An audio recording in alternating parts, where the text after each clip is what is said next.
हाँ जी, नेक्स्ट देखिए, work bring solace का जो हमारा चैप्टर है वो स्टार्ट करने लगी हूँ। जो APJ अब्दुल कलाम है वो अपना एक्सपीरियंस बता रहे हैं कि on my return from France, जब मैं फ्रांस से आ रहा था, after successfully testing the SLV-3 apogee motor, doctor Brahm Prakash थे जो इन्फॉर्म्ड मी, उन्होंने मुझे कहा one day that Wernher von Braun हैं जो वो थम्बा में विजिट करेंगे और तुम्हें उन्हें मेड्रास जाके लेके आना है। तो everybody working in rocketry knows of von Braun. Von Braun क्या है, बहुत पहुँचे हुए साइंटिस्ट थे, तो सबको जो भी रॉकेटरी में काम कर रहे थे इस प्रोग्राम में, सबको उनके बारे में पता था, जिन्होंने कि V2 मिसाइल बनाई थी लंदन को डिवास्ट करने के लिए वर्ल्ड वॉर सेकेंड में। तो फाइनल स्टेज ऑफ वॉर में वॉन बरून वॉज कैप्चर्ड, उनको कैप्चर कर लिया गया एलाइड फोर्सेस के द्वारा। As a tribute to his genius, von Braun was given a top position, उनको टॉप पोजीशन मिली है रॉकेटरी प्रोग्राम में नासा में। Working for the US army, वो US आर्मी के लिए काम कर रहे थे। Von Braun produce the landmark, उन्होंने लैंडमार्क प्रोड्यूस किया जुपिटर नाम की missile, which was first IRBM with 3000 kilometre range, उसकी 3000 किलोमीटर रेंज थी उस मिसाइल की जो उन्होंने बनाई। द V2 मिसाइल के बारे में बता रहे हैं जो उन्होंने वॉन बरून ने बनाई थी लंदन को डिवास्ट करने के लिए। Was by far greatest single achievement थी हिस्ट्री ऑफ रॉकेट्स और मिसाइल में। It was the culmination, culmination क्या होती है, चरम सीमा, मतलब बिल्कुल end of the efforts of von Braun, मतलब उनका जितनी मेहनत वो लगा सकते थे इस पे लगाई। And his team in the VFR Society for Space Flights in Germany in 1920s. What had begun as a civilian effort soon became an official army one. And von Braun became the technical, उनको इतनी ज़्यादा मेहनत करने के बाद उनको technical director बना दिया गया जर्मन मिसाइल लेबोरेटरी का एट कमर्स फोर्स में। द फर्स्ट V2 मिसाइल थी जो वॉज टेस्टेड, उसको टेस्ट किया गया तो वो अनसक्सेसफुल रही इन जून 1942 में। उसके बाद दोबारा से उसको उस पर काम किया गया फिर, but on 16 August 1942 it became the first missile, फिर वो सक्सेसफुल भी रही और ये फर्स्ट मिसाइल बनी जिसने कि साउंड की स्पीड को एक्सीड किया, यानी उससे पहले साउंड की स्पीड है वो जल्दी पहुंच जाती है, लेकिन साउंड की स्पीड को भी इसने से भी आगे गई। It filled with me oh that I would be travelling, मैं बहुत खुश था कि मैं ऐसे बंदे के साथ ट्रैवल करूँगा, क्योंकि एज़ यू नो कि स्टार्टिंग में बताया है कि जो डॉक्टर ब्राह्म प्रकाश थे उन्होंने मुझे कहा, यानी APJ अब्दुल कलाम को कहा कि तुम वॉन बरून को लेके आओगे। तो आई वॉज़ वेरी हैप्पी, है ना, मैं ऐसे बंदे के साथ ट्रैवल कर रहा था जो कि बहुत ही बड़ा साइंटिस्ट है, डिज़ाइनर है, प्रोडक्शन इंजीनियर है, एडमिनिस्ट्रेटर है, टेक्नोलॉजी मैनेजर है, एक बंदे में इतना कुछ था। Avro aircraft I brought him to took around 90 minutes from Madras, है ना, इतना टाइम मुझे लगा त्रिवेंद्रम लेके आने में।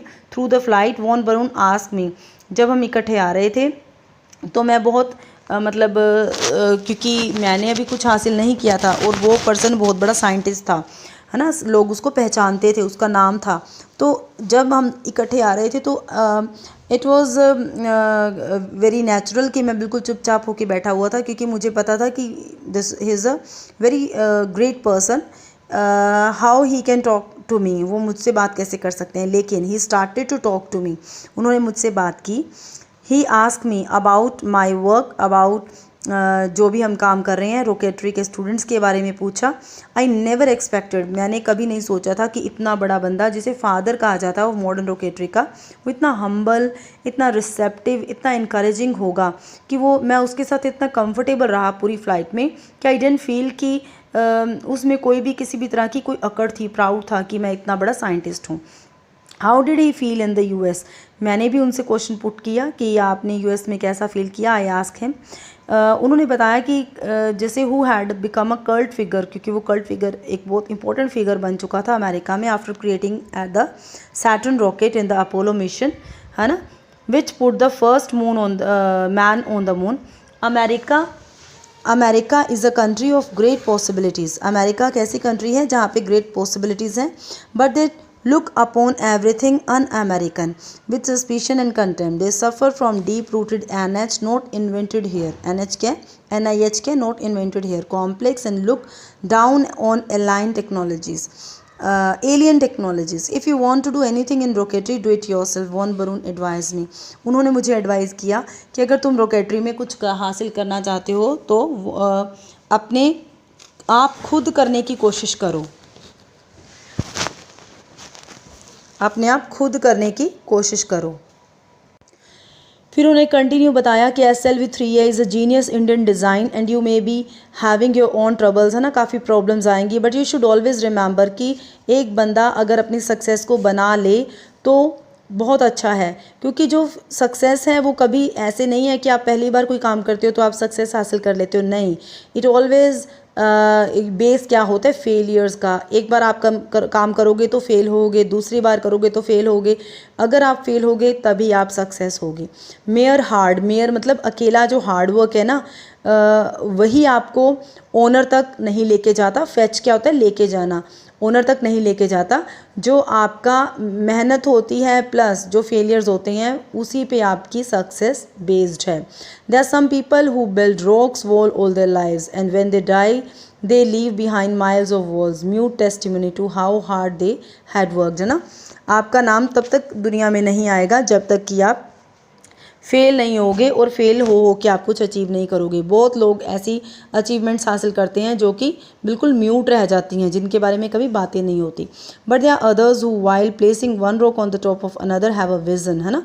जब कोई बंदा एक काम कर लेता है तो नेक्स्ट वो गोल आगे के आगे बना लेता है, उनको आगे और विज़न दिखता है और चीज़ें दिखती हैं कि ये मैंने ये चीज़ तो हासिल कर ली, अब मैंने ये भी करना है। It may be to create a terrace with roses climbing over the rock walls and chairs set out for lazy summer's days, or on the rock wall may enclose an apple orchard or mark a boundary. What matters is that when they finish they have more than a walls, है ना। It is the goal that makes the difference. जो भी आपका गोल है वही difference create करेगा, कि आप कोई चीज़ अचीव करके वहीं पे रुक जाना चाहते हैं, और या फिर आप एक चीज़ अचीव करके आप कहते हैं नहीं, मैंने आगे भी ज़िंदगी में और भी बहुत कुछ हासिल करना है। Do not make rocketry your profession और your livelihood, make it your religion. कोई भी आप काम कर रहे हो, जैसे उन्होंने एडवाइस दी APJ अब्दुल कलाम को कि अगर रॉकेटरी में कुछ करना है तो इसे अपना रिलीजन बनाओ, इसे मिशन बनाओ, ना कि इसे प्रोफेशन बनाओ या फिर इससे कमाई करने का साधन बनाने की कोशिश करो। क्योंकि अगर आप उसे अपना रिलीजन बना लोगे तो definitely you will get piece, और आपको सेटिस्फेक्शन मिलेगी और आप उस काम को अच्छे से करोगे। Did I see something of Professor Vikram Sarabhai and Werner von Braun? It made me happy to think so, है ना। मुझे प्रोफेसर विक्रम साराभाई की कुछ झलकें उनमें दिखी। With 3 deaths in the family as many years, I needed total commitment to my work in order to keep performing. I wanted to throw all my being into creative the SLV. During this period, it was as though I had pushed a hold button on my life. No badminton, no the evening, no more weekends or holiday, no family relation, not even my friend outside the SLV circle. So he's saying कि 3 मौतें होने के बाद मैंने पूरी commitment अपनी life को दे दी, कि वर्क को ही देना है। मैंने अपना जो बैडमिंटन है उसको छोड़ा, एक होल्ड का बटन अपनी लाइफ में लगा लिया। कोई बैडमिंटन नहीं, कोई इवनिंग नहीं, कोई वीकेंड नहीं, कोई हॉलीडेज़ नहीं, कोई रिलेशंस नहीं, सिर्फ मैंने अपने काम पे ध्यान दिया। To succeed in your mission you must have single, है ना। अगर आप किसी भी चीज़ को हासिल करना चाहते हो तो एक सिंगल माइंड का डिवोशन बनाओ अपने गोल के लिए। अगर आपको आपका फ्रेंड सर्कल ऐसा है जो कि आपको पीछे खींचे तो उस फ्रेंड सर्कल को भी छोड़ दो, क्योंकि वो फ्रेंड सर्कल सही में अच्छा नहीं है। Individual like myself are often called workaholics, कहते हैं मेरे जैसे इंडिविजुअल्स जो सिर्फ काम की तरफ ध्यान देते हैं उनके लिए एक नाम है workaholics. I question this term because that implies an illness, कहता है मैं इस टर्म को क्वेश्चन करता हूँ क्योंकि ये टर्म एक तरह की इलनेस दिखाती है, ऐसे दिखाती है कि जैसे कोई बंदा बीमार है। If I work towards that which I desire more than anything else in the world and which also makes me happy, how can it be considered an aberration? The desire to work at optimum capacity leaves hardly any room. अगर आपकी desire है किसी भी काम को ज़्यादा से ज़्यादा करने के लिए तो आपके पास बहुत कम टाइम रह जाता है किसी और चीज़ के लिए, यानी hardly any room for anything else. I have had people with me, मेरे साथ ऐसे भी लोग थे who would scoff at the 40 hours a week job they were paid for। वो उसी में खुश थे कि 40 घंटों का वो वीक में काम कर रहे हैं जिसके लिए उनको किया जा रहा था। I have also known others who work 60 to 80, कुछ लोग 60 आवर्स काम कर रहे थे, कुछ 80 और कुछ 100 a week, because they found their work exciting. देखो जो लोग तो 40 घंटे कर रहे थे वो सिर्फ अपना इसलिए काम कर रहे थे क्योंकि उनको उसे अपना रोज़ी रोटी कमानी थी। धीरे धीरे जो 60, 80, 100 हो रहे थे, इसका मतलब क्या था, उनको अपना काम इंटरेस्टिंग लग रहा था। Total commitment is common denominator among all successful man and women. आपने पढ़ा होगा मैथ्स में न्यूमरेटर डिनोमिनेटर। डिनोमिनेटर क्या होता है, एक बेस होता है। अगर आप टोटल कमिटमेंट देते हो तो इसमें क्या होता है, आपकी सक्सेसफुल का ये डिनोमिनेटर है, सक्सेस आपको डेफिनेटली मिलेगी। Once you have done this, charge your self it वो with your commitment to your work, है ना। अपना जो कमिटमेंट है, गुड हेल्थ भी चाहिए, बाउंडलेस एनर्जी भी चाहिए। Climbing to the top demand strength, अगर आप बहुत ऊपर जाना चाहते हो तो आपको स्ट्रेंथ की ज़रूरत है। Whether to top of Mount Everest और टॉप ऑफ योर करियर, है ना, चाहे कुछ भी है, चाहे वो माउंट एवरेस्ट की बात हो रही है या फिर आपके करियर की बात हो रही है, तो दोनों में ही क्या है, आपको बहुत ज़्यादा स्ट्रेंथ की ज़रूरत पड़ेगी। तो अपने आप को हेल्दी भी रखना ज़रूरी है। अब मैं फ़्लो की बात करें 11th पेज पे, कि एक फ़्लो क्या है, आपको लगातार काम करना जब होता है तो उससे आपको इन्जॉयमेंट भी मिलता है, आपको अच्छा लगता है, आपकी टोटल इन्वॉल्वमेंट होती है काम में। और मेरे अकॉर्डिंग ये क्या है, एक इंटरनल लॉजिक है, जिसका मतलब है आप कॉन्शियस हो, आप अपने काम को कितने ध्यान से कर रहे हो, कोई हरी नहीं है, कोई ऐसी चीज़ें नहीं है जो आपको डिस्ट्रैक्ट करे, आप लगातार अपनी एक्टिविटी को बिना कुछ सोचे समझे कर रहे हो और फुली इंटरेस्ट से कर रहे हो। जितने भी हम थे एसएलवी के लिए काम कर रहे थे, हम सभी फ़्लो को एक्सपीरियंस कर रहे थे, क्योंकि हम सबका इंटरेस्ट था, हम बहुत ज़्यादा मेहनत कर रहे थे। We were very relaxed also, क्योंकि हमें सेटिस्फेक्शन भी थी, एनर्जेटिक भी थे, हम फ्रेश भी थे। हाउ डिड इट हैपन, ये कैसे हुआ, किसने क्रिएट किया फ़्लो, जो फ्लो था, perhaps it was a fact that difficult targets we had set actually seemed achievable, क्योंकि जो डिफ़िकल्ट टारगेट्स हमने सेट किए थे वो हमें अचीव होते हुए नज़र आ रहे थे। इसलिए देखो, जब आप कोई काम मुश्किल वाला करते हो, लगातार करते हो, थोड़ी आपको मुश्किलें आती हैं, लेकिन जब वो उसका कुछ हद तक आप पार्ट अचीव करने लग जाते हो तो आपको काफ़ी रिलैक्सेशन भी मिलती है, आप एनर्जेटिक भी फील करते हो। जब SLV3 हार्डवेयर स्टार्ट हुआ एमर्ज होना, तो हमारी कंसंट्रेशन भी इंक्रीज्ड हुई, हमारे अंदर मेरे अंदर कॉन्फिडेंस भी आया। I was in complete control over my self, मेरा खुद पे पूरा कंट्रोल था, and over the SLV3 project, और जिस काम पे मैं काम कर रहा था, जिस प्रोजेक्ट पे मैं काम कर रहा था, उस पर भी मेरा फुल कंट्रोल था। फर्स्ट थिंग क्या है, अगर आप फ्लो में जाना चाहते हो तो आपको कोई भी काम है उसे ध्यान से करना पड़ेगा, उसकी रिक्वायरमेंट्स क्या वो देखनी पड़ेंगी, वो चैलेंज को समझना पड़ेगा कि उसकी क्या रिक्वायरमेंट है। ये ओवरवेलिंग चैलेंज भी हो सकता है, और इसमें क्या होगा, आपको हमेशा लगेगा कि जो आपने काम कल किया था उससे ज़्यादा बेटर आप आज कर रहे हो, क्योंकि आपका इंटरेस्ट बढ़ता जाएगा और आप लगातार उस काम को कर रहे होगे। और दूसरी प्री रिक्विजिट क्या होता है, जो चीज़ बहुत ज़्यादा ज़रूरी है उसका वो क्या है, अनइंटरप्टेड टाइम। आपको ये नहीं है, बाउंड नहीं होना चाहिए कि हाँ मैंने 2 घंटे में ये काम करना है या 3 घंटे में काम करना है।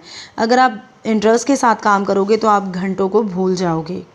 मेरे अकॉर्डिंग फ़्लो में आना मुश्किल है अगर आप कुछ घंटों में अपने काम को ख़त्म करने की कोशिश करोगे, और अगर आपको कोई लगातार डिस्टर्ब करता रहेगा कॉन्स्टेंटली, तो इम्पॉसिबल है कि आप अपने काम पे कंसंट्रेट कर पाओगे। कहते हैं ये चीज़ मैंने एक्सपीरियंस की बहुत बार, almost every day of SLV3 mission, जो भी उनका मिशन था, है ना, उसमें उन्होंने काफ़ी बार ये चीज़ फील की।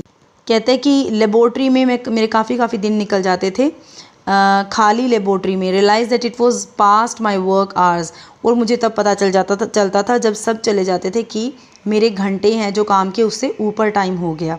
On other days my team member and I have been so caught up in our work that the lunch hour, और काफ़ी दिन क्या होता था, मेरी टीम और मैं इतना ज़्यादा काम में फ़्लो में इंटरेस्टेड हो जाते थे कि हम लंच आवर्स हमारे स्लिप हो जाते थे, भूल जाते थे, without our even being conscious that we were hungry.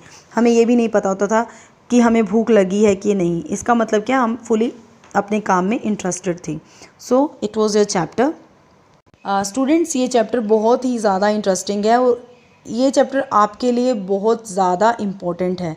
देखो, इसमें यही चीज़ बताई हुई है कि अगर आप मेहनत करते हो, अगर आप कोई भी काम करते हो, देखो अगर आप उल्टा काम करोगे तो उल्टे के भी रिज़ल्ट तो निकलेंगे, और इससे अच्छा क्या है, अगर हम अच्छा सीधा काम करें, अच्छे से काम करें, तो उसके पॉजिटिव रिजल्ट्स आएंगे, आपके फैमिली मेम्बर्स खुश होंगे, आपके जो फ्रेंड्स हैं वो आपको सराहेंगे, आपके कॉलेज में आपका नाम बढ़ेगा।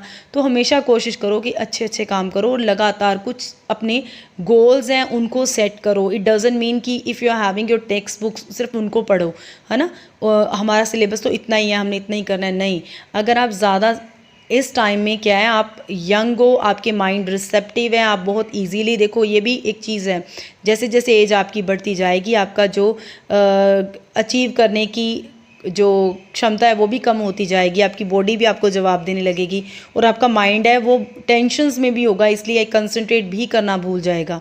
अभी आप फुली कंसंट्रेट कर सकते हो, जितना आप सीख सकते हो, चाहे इंग्लिश है या कोई और लैंग्वेज है या कुछ भी आपको इंटरेस्टिंग लगता है, तो आप उसमें फुली इमर्स होके उस काम को करने की कोशिश करो ताकि आपको अच्छे रिजल्ट्स मिलें।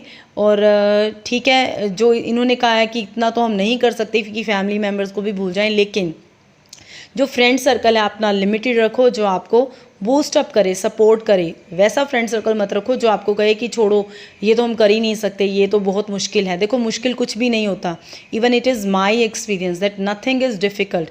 कुछ भी मुश्किल नहीं है if you are very clear about your goals that you have to achieve these things. अगर आप बहुत ज़्यादा क्लियर हो अपने गोल्स के लिए, अपनी लाइफ के लिए, and it is very important कि आपको क्लियर होना भी चाहिए कि आपने इन फ्यूचर क्या करना है और प्रेजेंट में आप क्या कर रहे हो। So this chapter is explaining each and everything. Thank you.